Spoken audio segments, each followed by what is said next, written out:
back, everybody. How you doing? It's me, Fillmore. Hi, guys. It's Tatiana with the Flash Podcast here to process all our feelings about DC TV this week. Oh, my gosh. Oh, my gosh. It was a lot to take in. Yeah. I mean, it was a whole lot. And starting out, I mean, you know, there were 4 shows. It took me through an emotional roller coaster.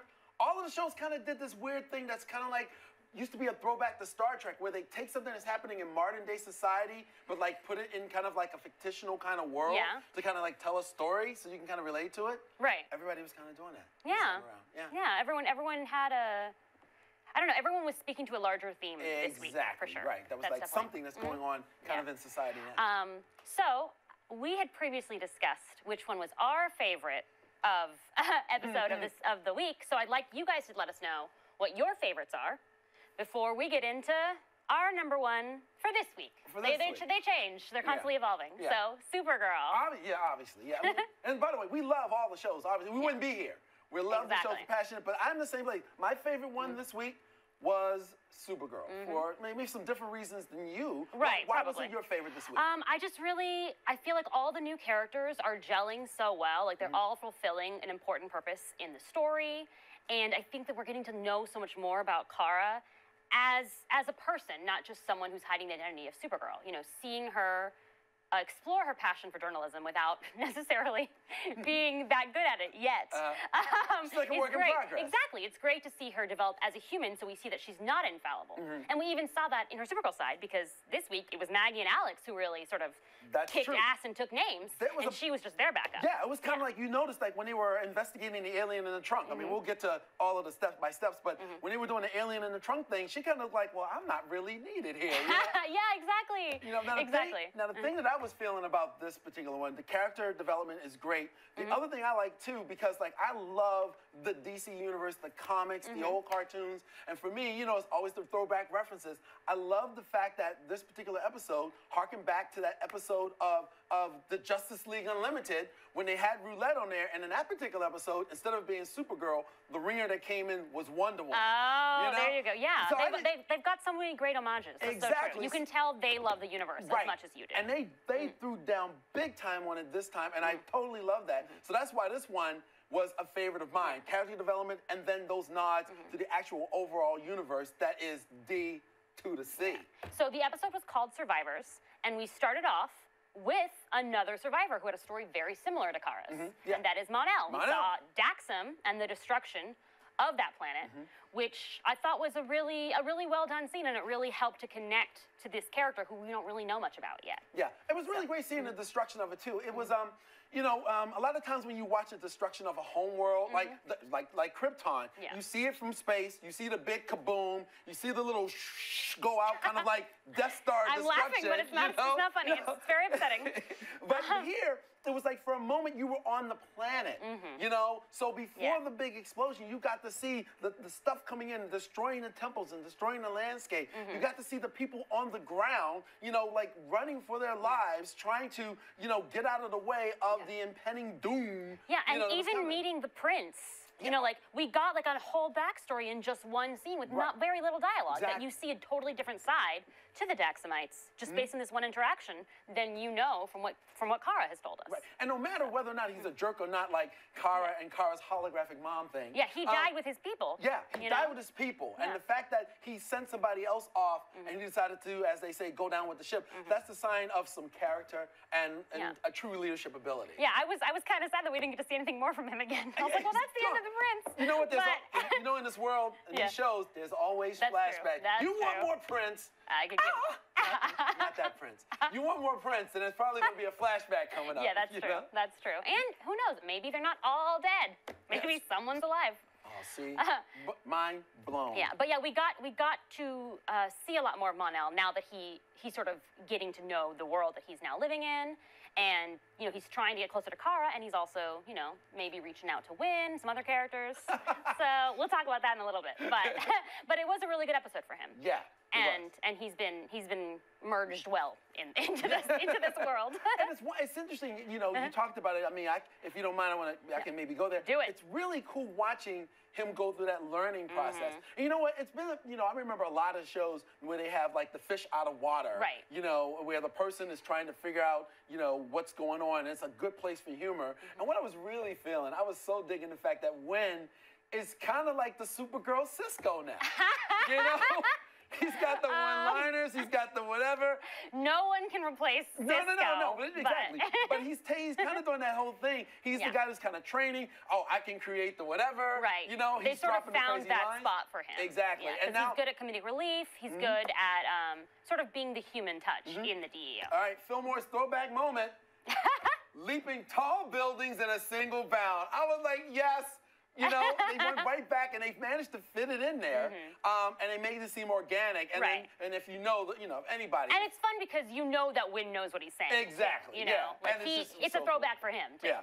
Very, very cool moment. But yeah, they had like a fun little bromance, drunken bromance situation, and we got to see them get into a little bit of trouble, which you can't do with Kara because she's already been here for 10 years. Like she's a little bit of the fish out of water syndrome, but at the same time, she's already processed being a human, and she already feels, you know, like probably half and half. Yeah, exactly. Clark is like mostly human, Kara's like half and half, and now finally she's got her own little alien protege. Yeah. This is what it was like to be when she came here. Exactly. She can kind of she's switching spots again, which is, remember last week we talked about that with Flash and Jesse Quick. Right, where all of a sudden now she's on the other foot. Yeah, now we're doing it in Supergirl. Yeah, I love that. Yeah. I love seeing our heroes sort of grow into the mentor position. That's nice. And what's really cool is when you're an innocent person like Mon-El, you know, you can make these mistakes and it's not offensive because, you know, the whole personal space thing, she's having private mommy, you know, hollow mommy time. Yes. You know, Mommy, I know this boy and he's really cute and I like him. Oh, what are you doing here? And, you know, and he didn't even realize he comes in and does he leave? No. He just like walks up and goes, who's this? Calls her mom a babe. Right? Because you can't, okay, so Win is fun, but he's also a little bit like, I don't know what's going on with him. Like, remember in the pilot when he thought that Kara was a lesbian because she wasn't into him? Right. Yeah. And now he's like, oh, you should call attractive women babes. I'm like, okay, Win. I guess someone needs to teach you some manners. Guys, we're my dudes. You know what? You know, for every guy who thinks it's not me, it's her, we kind of do that. I'm not saying it's right. Don't do that. It's wrong. Don't do that, wrong. boys. When I did it, it was wrong. When you do it, it's wrong. When Win did it, we're wrong. But yeah, it was interesting because you see Kara pushing away at first, and I thought for a second I thought, oh, she's still not totally sure she can trust him, even though they had that nice moment last week. But then we learned that she feels guilty too. She feels like she's partially responsible, or like her family's responsible for the destruction of his home planet. And that is a really big burden to bear. You know, so that was a great scene that they had. You know, like we talked about too, this whole thing of like taking real issues, the fact that she had a bias, she had a prejudice going in, and then having her eyes opened. You know, I think this is a really cool moment here, and a really cool thing that this show and all the other ones are doing. But I mean, they're stepping up their game. I mean, this week is like, for me, the Supergirl. I really loved it. Oh, okay. So we have to move on to another topic because we're just going to talk about Mon-El for 20 minutes. Okay. But Maggie and Alex got to investigate alien on alien violence, which, you know, that's a metaphor for the real world. Like, I was Where's my camera? Where's my camera? You get it? Be on BC? Does it make, you know? Do I have to say it? I won't, but you know what I'm talking about. You know, again, we don't have to say it. We don't have to put it out there. We're not trying to be preachy. But as soon as you heard alien on alien violence, boom. Yeah, and then of course it's not alien on alien violence. Like that's not the real issue. You know, so it's great. It was great the way that they incorporated that storyline and the way that they used John and McGann, and it led us. So we got some awesome tension with Alex and Maggie, and I know like. That's the other reason this is my favorite right now, because I am super shipping this. Like, I'm so ready for this to happen. Let's get it on. But I'm also ready for the slow burn, because you know the slow burn is like the best part, right? Because once they get together, you're counting down to the breakup. So for now, I'm counting down to the union, which is the best part. Well, see, you know what I said? I said this. If you weren't, last week I made a comment about when a television show kind of starts a relationship and then does that premature jump into it real quick. I kind of like that. Like, I like that thing. Let it savor, you know, let it simmer. You know, just like, there's the relationship. Exactly. You want to make us want it. Exactly. And right now I want it, and I'm ready to wait a little. Exactly. You smell the cooking. I'm ready. You know? I can hold on Do you for a little smell bit. what the cops are cooking? But I want to say that Berlanti did tell Entertainment Weekly, he told Natalie Abrams at Entertainment Weekly, that if you see that chemistry, then you're on the right track, and that you should be happy with what's coming. So I'm glad, because I hate it when they bait things. Right. Especially with an LGBT relationship. You don't want them to just like sort of hint at it and then drop it. Like you want to be able to see that flourish. Right. What was cool is how they did it organically. Yeah. The moment that they got there to go into the Roulette Fight Club, Yes. they saw each other. They hadn't put the mask on. Look, even if they weren't feeling it, I was feeling it. I'm like, oh, don't they look cute? Yes. You know, Yes. y'all should hook up. It was so great. Give her your number. Text her. Seriously, because like they look great together. They do. And you are upset that there's a girlfriend involved. I know, guys. The second that I saw that blonde chick came up and kissed Maggie, I was like, "Get out of here! Who are you?" But it's okay. It's okay. Obviously, there had to be an obstacle. Oh my gosh. At least her name wasn't Kate Kane. Like if her name's Kate Kane, then I'm like, well, I don't know what to do now. I'm stuck. Oh my gosh. But yeah. So it'll be interesting to see Alex dealing with her feelings because we don't know. Yeah. We have no idea. Like, does she know already that she's interested in women, or is this her wake-up call? Right, yeah, I don't You know. But you know what? I think that they have a great working relationship, and maybe this odd sexual tension will help make them a more symbiotic partnership, at least maybe just professionally. Yeah. You know? Exactly. Speaking of their working relationship, it's time to talk about Roulette. Okay. Let's do it. So Roulette was really the mastermind behind the mystery of the episode, which is like, why are these aliens turning up dead, being killed by other aliens, right? Right. By the way, take a look at the picture. The picture we have back here. Oh, Yeah. Take a look. The thing that was really cool, straight up. I mean, we don't have a picture of the fan art. Go on your computer, Google the fan art. The way they had the snake tattoo going around the back, straight out of the comic book. Again, drop the mic. Supergirl nailed it. Yeah, they really are so faithful. They're really faithful to the comic. To the intellectual property. Yeah, exactly. Without having to do it like a paint by numbers, same storyline, you get that same feeling that you get when reading the comics, which is great. Yep. So Roulette, she's in there. She's the mastermind behind it. The fight's going on.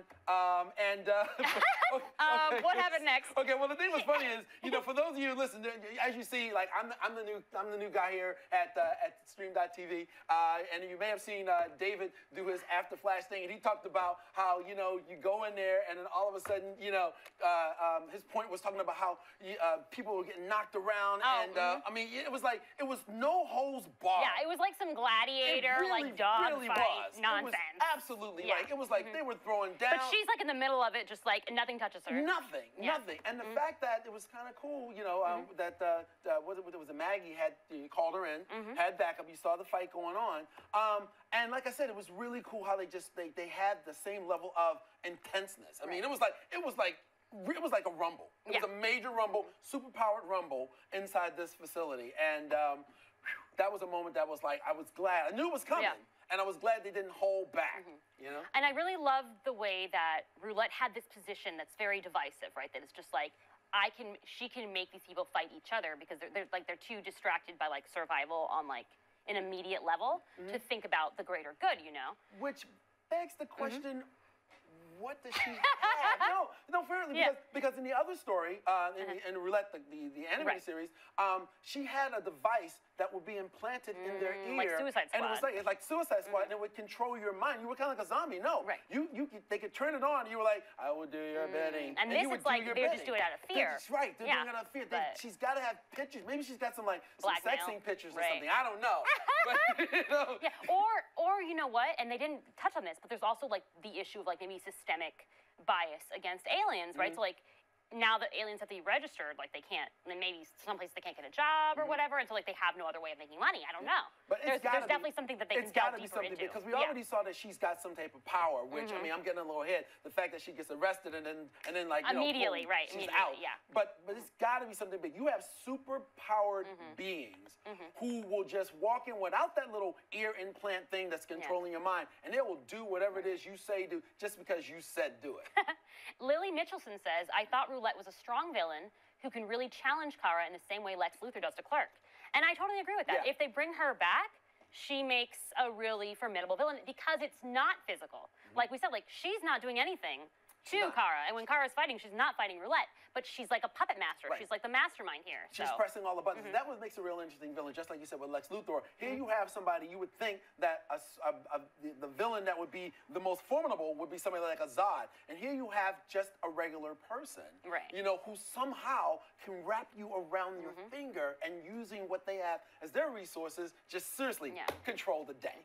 But I loved that basically sort of the moral of the story in a way was that they all had to come together, right? And fight Roulette, right? Or look to, you know, like when Kara gave that speech, like, you know, we're all the same, you know, like even though we've got differences and we're fighting about different things, we want to come together. Yeah. So that was good. So that was great. Also, it was kind of, I gotta tell you, a little thing that upset me though was Supergirl just getting slapped around. I mean, yeah, when when Draga was like, grab the cake, grab, swap. It was like you know what it reminded me of? Oh my gosh, it reminded me of Hulk and Loki a little bit. It was like bam, and then he dragged her over. I'm like, please stop, let it go, let it go. Let it go, let it go. But it was great because we got to see, like, it let the other characters have a chance to step up. Right, and then I'm going back to Roulette. I mean, and Roulette, again, the puppet master behind, you know, instigating and causing all of that to happen while not getting one single bit of dirt on her own hands. Exactly. You know? That was really cool. That's what makes her a real formidable villain. So the other two characters who were a big part of Roulette's storyline and of the Fight Club was Megan and John Jones, right? So we went through like a bunch of roller coasters of emotions with Megan, right? You know, it's like first it's like, oh, she's just friendly to John, but she's she's just keeping some secrets. Oh, the secret that she's keeping is that she's responsible for killing his entire race of people. But like that wasn't even the only, like first the secret is that she's in the Fight Club, right? And then it's like, oh, leave John because I want to help you. Oh wait, now you've been captured. And then I was like, oh, I have to fight you. Oh wait, now I can't kill you, right? And then it's like, I'm glad that we are survivors together. Just kidding. I am a white Martian. You know what else like, dang. I love how they've used Megan so far, and I feel like every step of the way you can understand her fears, and you can understand why she isn't, you know, speaking out the way that John is, or why she's not taking that same stance, especially once you realize she's a white Martian. Right. Well, you know? the other thing about Megan that I thought was really intriguing to see what happens down the road is, like, is she really just hiding out? See, if you want to, you've got a secret, you know who you are, the Fight Club, and also you're responsible for the total destruction of another race's planet. Okay. And are you really hiding out because you feel such remorse, you just kind of want to get on with your life? Right. Or are you hiding out because you fear some sort of retribution? Like, how is John Jones going to react? Once that's going to be painful. That's going to be painful. Once he discovers... I don't want to see that. But like what he was saying, like that she was punishing herself for surviving. But like she is punishing herself, but not for surviving. I'm sure that she didn't actually kill anyone or whatever. You know, I'm sure it was just her people. She didn't do it. I don't believe that she did it because I like her too much. What do you think? Oh, that's it. Oh, okay. No, I mean, did you watch Young Justice? No, I did not watch Young Justice. So I'm pretty sure that in Young Justice, it was that she had like family members on both sides. Oh, okay. And so she was a white Martian, but she also had Green Martian family. Wow. So I feel like... You know, it could be like that it could be kind of that Finn thing from Star Wars. You know, like, I'm seeing what's going on. I'm seeing what they're doing. I happen to be a white Martian, but I don't want to be involved. Yeah, or maybe she's the white Martian she was talking about. Wow.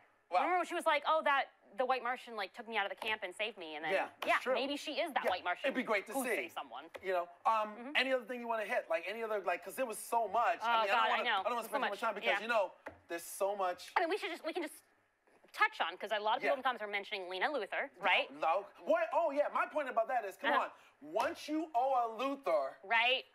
What's on the other side of that? You know? Lena Luthor obviously is going to be the Lex Luthor of this series. Right. Roulette can be a formidable enemy like Lena, or like Lex, sorry, but Lena is clearly on that path. And right now she seems like super nice, she seems like super helpful, but then when she said like... Oh, but it's the way she said, you'll owe me. You'll owe me, you know, exactly. You know something's up. Only the first one's for free. Right. And of course she doesn't necessarily know that Kara is Supergirl right now. Right. But once she finds out... If she finds, but if she, even if she doesn't, I just think the fact that if you control Kara, you kind of control Supergirl, you know? So whether she finds it or not, that's the thing. Again, you do not want to owe a Luthor, period, you know? Bass Clarinet wants a shout out, so hey, what's Bass up, Bass Clarinet's getting one. What's up? That's a cool instrument. It's very cool. All right. Do we have any other Supergirl things that we want to... I think that is it. Oh, wait. Next week, don't forget, because one problem having Supergirl this season is that it's so obvious that they were like, we wanted James to be the love interest, and that didn't work out for us for whatever reason. We decided we didn't like it, and now we don't know what we want to do with James. So finally, next week is going to be his time to shine as the Guardian. I hope so, because a couple of times they set him up to like do something, and he kind of like begins it, and then they just drop it. They just drop it, and I'm like, I mean, crossing my fingers, see what happens. Makad deserves it, and I think that like it's like the one wheel that's not working right now, and it's not. I don't think it's not working because of him. I think he's great, but they haven't found the right place for him yet. Right, exactly. And I think that hopefully being a vigilante will help with that. And I hope that, I know they're having the secret keeping, right? He's not going to tell Kara at first, and he's going to like rope Winn into it. But hopefully they'll realize that it's better to work together. Well, this is the season in which people are being assigned different roles, and they're giving them different duties to do. So duty. So you are a child. but, they're giving them different duties to do. So hopefully this is what he's going to do. He'll step in, step up, be the man that we want to see him be. Yes. Yes. Okay, well, listen, by the way, since this episode aired on Halloween, we thought it'd be kind of cool to show you some of the costumes that you out there, Stream.tv, have been posting and sending to us. So, hey, take a look at some of these DC Universe Halloween costumes. Yay!